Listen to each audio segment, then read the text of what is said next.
আসসালামু আলাইকুম, hello viewers. 2022 সালে যারা নতুন ভোটার হয়েছেন, প্রায় 2 মাস হয়ে গেছে, এখনও অনেকে আইডি কার্ড অনলাইনে পাচ্ছে না। এই সমস্যার সমাধান নিয়ে আজকে টিউটোরিয়াল। প্রথমে আপনার ভোটার স্লিপ দিয়ে দেখে নেবেন আদৌ কি আপনার আইডি কার্ড অনলাইনে পাওয়া যাচ্ছে কি না।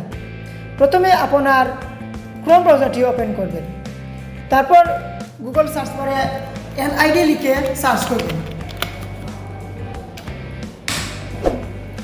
তারপর বাংলাদেশ NID অ্যাপ্লিকেশন সিস্টেম অপশনে ক্লিক করবেন।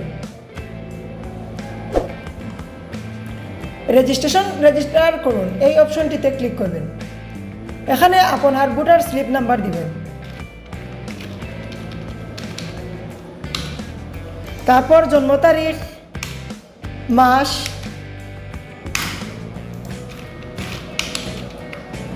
সাল দিয়ে ক্যাপচাটি পূরণ করে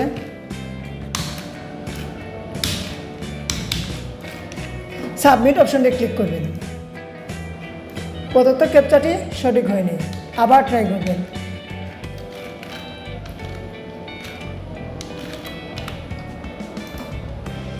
জাতীয় পরিচয়পত্র নম্বর, ফর্ম নম্বর, জন্ম তারিখ ভুল দিয়েছেন। এখানে মেইন পয়েন্ট হচ্ছে অনলাইনে এখনও ভোটার আইডি কার্ড আসেনি। এখন মেইন টপিক হচ্ছে কখন পাওয়া যাবে আপনার আইডি কার্ড। প্রিয় ভিউয়ার্স, আপনারা আপাতত ধৈর্য ধরে বসে থাকুন। বাংলাদেশ নির্বাচন কমিশন থেকে 105 নাম্বার থেকে SMS এর মাধ্যমে আপনার NID কার্ড দিয়ে দিবে। যারা এখনও পাননি কয়েকদিনের মধ্যেই পেয়ে যাবেন। দালালের মাধ্যমে টাকা খরচ করবেন না। যাদের ইমার্জেন্সি কার্ড প্রয়োজন আপনারা বাংলাদেশ নির্বাচন কমিশনে যোগাযোগ করতে পারেন। ভিডিওটি যদি ভালো লাগে অবশ্যই আমার চ্যানেলটি সাবস্ক্রাইব করবেন এবং পাশে থাকা বেল আইকনটি বাজিয়ে দিবেন।